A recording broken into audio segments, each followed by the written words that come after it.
Mesdames, Messieurs, bienvenue à l'actualité économique du continent. La raffinerie de Kribi entre dans une phase financière décisive. Le 5 mai 2026 à Yaoundé, la Société nationale des hydrocarbures, la Société de projet Cestar et BGFI Bank Cameroun ont paraphé une convention portant sur 120 milliards de francs CFA destinée à couvrir la quote-part de l'entreprise publique camerounaise dans ce complexe pétrolier. Ainsi, la signature ouvre la voie au décaissement effectif des fonds attendus pour honorer les engagements pris auprès des entreprises internationales mobilisées sur le chantier. Grâce à ce financement, près de 32% du coût total annoncé du projet, estimé à 372 milliards de francs CFA, sont désormais couverts. Le financement restant devra provenir d'autres actionnaires, notamment Ariana Energy et Tradex SA. Dans sa phase initiale, le projet Cestar prévoit une raffinerie d'une capacité de 10 000 barils par jour avant une augmentation de 30 à 30 000 barils par jour à partir de 2027. Le complexe comprendra également un terminal de stockage de produits pétroliers d'une capacité de 250 000 à 300 000 mètres cubes. Ce terminal de stockage est évalué à 168 milliards de francs CFA et selon les promoteurs du projet, il sera financé sur fonds propres par la Société nationale des hydrocarbures. À pleine capacité, la raffinerie devrait produire 1,8 million de tonnes de produits pétroliers par an.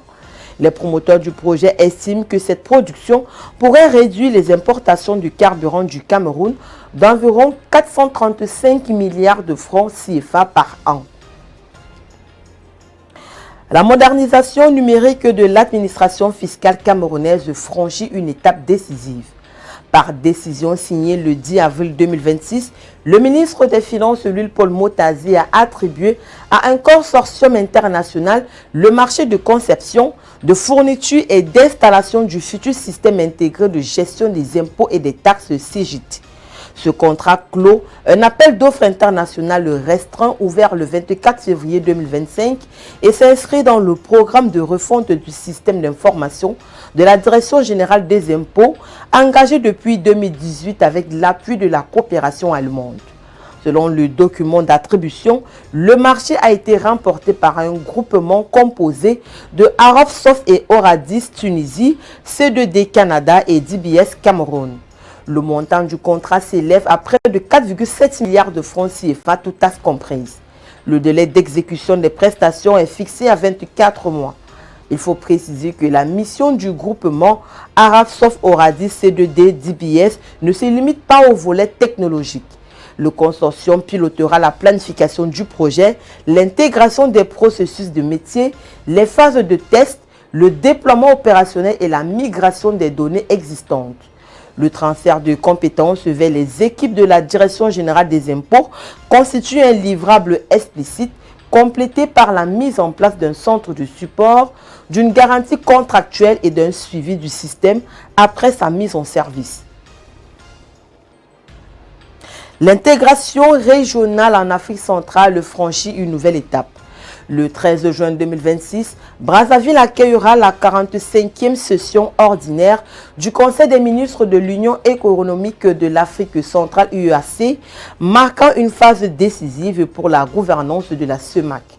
Sous l'impulsion de la présidence congolaise, cette session fait suite au sommet extraordinaire des chefs d'État du 22 janvier dernier où des mesures fortes pour la stabilité du franc CFA et la résilience économique ont été adoptées. Les ministres de l'économie, des finances et du plan des 6 États membres se réunissent pour traduire ces orientations politiques en actions concrètes. Les travaux qui se tiendront dans la capitale congolaise devraient se concentrer sur plusieurs axes prioritaires, dont le suivi de la mise en œuvre du budget programme 2026, estimé lors de la session précédente à environ 86 milliards de francs CFA. La poursuite de la stratégie d'import-substitution visant à renforcer l'indépendance commerciale de la zone. L'accélération du déploiement du free roaming communautaire pour faciliter les communications transfrontalières.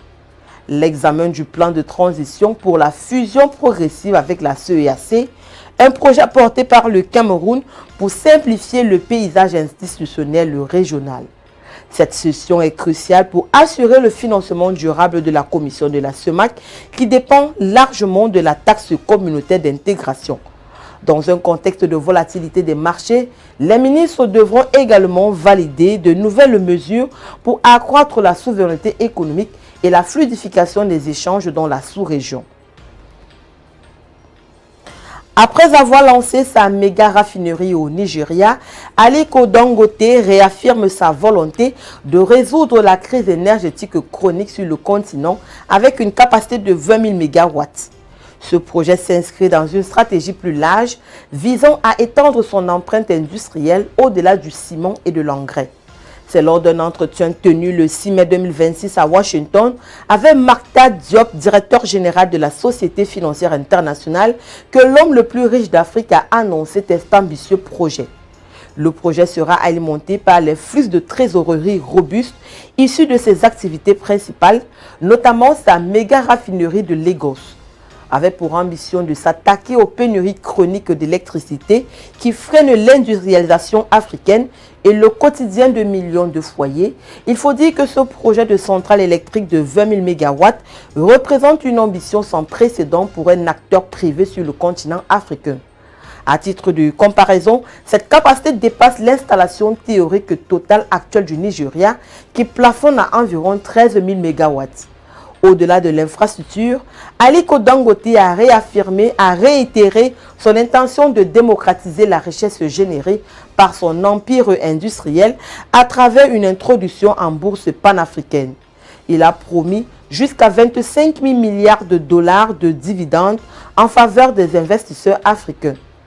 Mesdames, Messieurs, c'est la fin de cette édition du Point de l'économie. Merci d'avoir été des nôtres. Les informations se poursuivent sur Alfayda Afrique Télévision.